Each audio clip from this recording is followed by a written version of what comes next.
మీరే గనక హౌస్‌మేట్ అయితే బిగ్ బాస్ మీ దగ్గరికొచ్చి ఇంట్లో ఉండడానికి అర్హత లేని ఒక్కొక్క వ్యక్తిని బయటికి పంపించేయండి అంటే మీరెవరిని పంపించేస్తారు? మీరు కూడా బిగ్ బాస్ హౌస్‌మేటే వీళ్ళందరితో పాటు. మీరైతే ఎవరిని పంపించేస్తారు ఇంట్లో నుంచి బయటికి? మన ఛానల్‌కి సబ్స్క్రైబ్ చేసుకోమని నేను అడగట్లా, చేసుకోవద్దు కూడా. కానీ కామెంట్ మాత్రం వేయండి, నాకు చాలా బలం ఇస్తది. 500 కామెంట్లు టార్గెట్. ఒక కామెంట్ ఇచ్చేసి వీడియో చూడడం కంటిన్యూ చేయండి. దయచేసి కామెంట్ అనేది నాకైనా మా టీమ్‌కైనా కొండంత బలాన్ని ఇస్తది. సో దయచేసి మిస్ అవ్వకుండా కామెంట్ చేయండి. ప్రతి పీఆర్ టీము, ప్రతి కంటెస్టెంట్ యొక్క పీఆర్ టీము మన కామెంట్లు చూస్తున్నారు. వాళ్ళ వరకు వీడియోలు వెళ్తున్నాయి. మీరేసే ప్రతి కామెంట్ వాళ్ళు చూస్తారు. కాబట్టి ఎవరిని ఎక్కువ మందిని జనం బయటికి పంపించేద్దాం అనుకుంటున్నారనేది తెలుస్తుంది ఈ కామెంట్స్ వల్ల. సో దయచేసి 500 కామెంట్లు మిస్ అవ్వకుండా చేయండి. రీసెంట్గా పెట్టినటువంటి ఒక హర్రర్ రూమ్ టాస్క్ అనేది చాలా వైరల్ అవుతుంది, దాని గురించి డిస్కషన్స్. ఈ హర్రర్ రూమ్ టాస్క్ ప్రకారం లోపలికి వెళ్ళి అక్కడ ఉన్నటువంటి వస్తువులను టచ్ చేసి వాటికి సంబంధించిన స్మెల్ అది చూడడం, హర్రర్ కామెడీ లాగా దాన్ని డిజైన్ చేశారు, ప్లాన్ చేశారని తెలుస్తుంది. మామూలుగా అయితే చాలామంది భయపడుతూ ఉంటారు, కొంతమంది భయపడినట్టుగా నటిస్తారు, యాక్ట్ చేస్తూ ఉంటారు, ఓవర్ యాక్షన్ కూడా చేసేవాళ్ళు ఉంటారు, కొంతమంది ఫన్ చేస్తారు, కొంతమంది ఫన్ చేసామనుకుని ఇరిటేట్ చేస్తుంటారు కొందరు. ప్రతి సీజన్లో కూడా ఇట్లాంటివి పెడుతూ ఉంటారు. సో ఈ సీజన్లో ఎట్లా చేస్తారు, ఏంటి, ఎంతగా నటించారు, నిజంగా ఎవరు భయపడ్డారు, అసలు ఎవరు కామెడీ చేశారు అనేది మాట్లాడుకుందాం. సో ఒక different fun horror genre comedy ఇప్పుడు ఎక్కువగా చూస్తున్నాం. రాజాసాబ్ కూడా వస్తుంది సినిమా ప్రభాస్ది. సో ఇలాంటి వాటిని బేస్ చేసుకుని ఒక జోనర్ హిట్ అవుతుంది కాబట్టి రైట్ సీజన్లో పెట్టారు ఈ టాస్క్ అనుకోవచ్చు. ఈ టాస్క్ ఎట్లా ఉంది ఏంటనేది చూద్దాం. అయితే అంటే టచ్ చేయాలి, స్మెల్ చూడాలంటే స్మెల్ చూసి గెస్ చేయాలి, కొంచెం ఇంట్రెస్ట్గానే ఉండే ప్లాన్ చేస్తున్నారు. యాక్టివిటీ ఏరియా మొత్తం చీకటిగా ఉంటుంది కాబట్టి అట్లా ప్లాన్ చేశారు.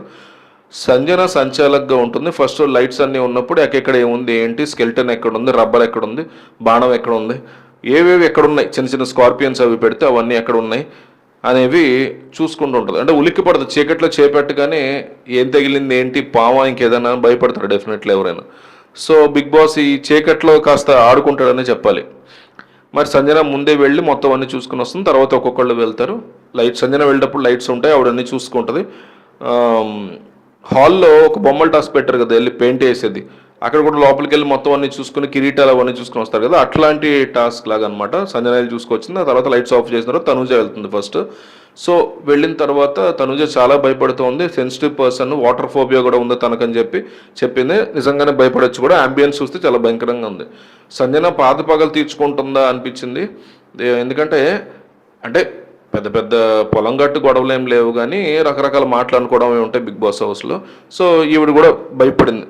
రోజు ఉండే వాతావరణం చెమ్మ చీకట్లో ఈ చేతికి ఏం తగిలిందో, స్కెల్టన్ లాగా డబుల్ డ్రెస్ వేసుకుని ఎవరన్నా ముట్టుకున్నా డెఫినెట్లీ ఎవరికైనా భయం వేస్తూ ఉంటుంది ఆబ్వియస్లీ. సో భయపడే ఛాన్స్ కూడా ఎక్కువ ఉందని చెప్పుకోవచ్చు. ప్రొమోలో కూడా అదే అనిపించింది మనకి. హడలెత్తించే టాస్క్ ఇదని అయితే చెప్పుకోవచ్చు ఒక రకంగా. సో తనూజ తర్వాత రీతు చౌదరి వెళ్ళినట్టు తెలుస్తుంది. ఆ తర్వాత దివ్య, వీళ్ళ ముగ్గురు మధ్య ఈ పోటీ అయితే జరిగింది. సో అయితే ఫైనల్గా మనకున్న అప్డేట్ ఏంటంటే ఈ టాస్క్లో ఎవరు గెలుస్తారు అంటే మళ్ళీ ఆరెంజ్ టీమ్ అంటే తనూజ టీమే గెలిచిందని తెలుస్తుంది. ప్రోమో ప్రకారం చూసుకుంటే చాలా భయపడిపోయి వచ్చేసింది. కానీ అక్కడైతే ఆ తర్వాత మళ్ళీ వెళ్ళి అంటే మిగతా రీతు చౌదరి అంతకంటే హడలిపోయి, దివ్య భయపడిపోయి, లేదా ఐటమ్స్ గెస్ చేయలేక మేము మా వల్ల కాదు, లోపలికి కూడా వెళ్ళలేము మేము అని. నిజానికి రీతు చౌదరి కంటే దివ్య కంటే తనూజ ఎక్కువ భయపడుతుంది నా వల్ల కాదని. కానీ మరి వీళ్ళిద్దరూ సరిగ్గా గెస్ చేయలేకపోయారా ఏంటి అనేది క్వశ్చన్. సో ఇక్కడ ఇంకో విషయం ఏంటంటే ఈ టాస్క్ వీళ్ళు గెలిచారు కాబట్టి తనూజ ఆరెంజ్ టీంకి గ్రీన్ బ్యాడ్జ్ అనేది వస్తుంది. ఈ గ్రీన్ బ్యాడ్జ్ కోసమే తనూజ, గౌరవ్, ఇమ్మాన్యుయల్, రాము వీళ్ళ టీంలో గొడవలో డిస్కషన్లు కూడా నడుస్తున్నాయి. తనూజ వర్సెస్ గౌరవ్గా జరిగింది గొడవ కూడా. గౌరవ్ కూడా అడుగుతున్నాడు ఏమని, ఇది ఖచ్చితంగా ఒక టీంలో స్ట్రాంగ్ ప్లేయర్స్ని తప్పించేస్తారు కాబట్టి ఫోకస్ వాళ్ళది నా మీదే ఉంటుంది. ఇమ్మాన్యుయల్కి అది ఇవ్వకముందే డిస్కషన్ కూడా నడిచిందనమాట. సో నాకు ఇస్తే బెటర్, ఆ బ్యాడ్జ్ నాకుంటే బెటర్ అంటే తనూజ అంత అవసరం లేదు, మొన్న నామినేషన్ అప్పుడు కూడా నువ్వు రిక్వెస్ట్ చేసావు కూడా, అయితే ఫస్ట్ అంటూ సెకండ్ అంటూ ఎట్లా ఇస్తామని. సో ఇమ్మాన్యుయల్ కూడా మ్యానిపులేట్ చేసి గౌరవ్ అట్లాగే అంటే అట్లా పట్టించుకోద్దని. సాంగ్ ప్లేయర్స్నే కదా ఆబ్వియస్లీ తప్పిస్తారు. ఆ పాయింట్ని మిస్ అవుతూ ఎవరన్నా తనూజని తప్పిస్తారా? ఆబ్వియస్లీ, ఎందుకంటే ఫిజికల్ టాస్క్ కాబట్టి వచ్చేవి. ఎవరైనా ఆబ్వియస్లీ తనూజని తప్పించారు, గౌరవ్ని తప్పిస్తారు. ఆ పాయింట్ చెప్తున్నాడు అతను. ఇప్పుడు బాల్తో గోల్ కొట్టే టాస్క్ ఉంది. ఆ టాస్క్లో ఎవరిని తప్పించారు? ఫస్ట్ బర్నీని తప్పించారు, ఆ తర్వాత దివ్యాన్ని తప్పించారు, ఆ తర్వాత సంజనని తప్పించారు. అట్లా స్ట్రాంగ్ తప్పించి వీక్ ఉండేవాళ్ళు ఆటోమేటిక్ లాస్ట్లో వాళ్ళు ఉన్నావు లేకపోయినా పెద్ద మ్యాటర్ కాదు.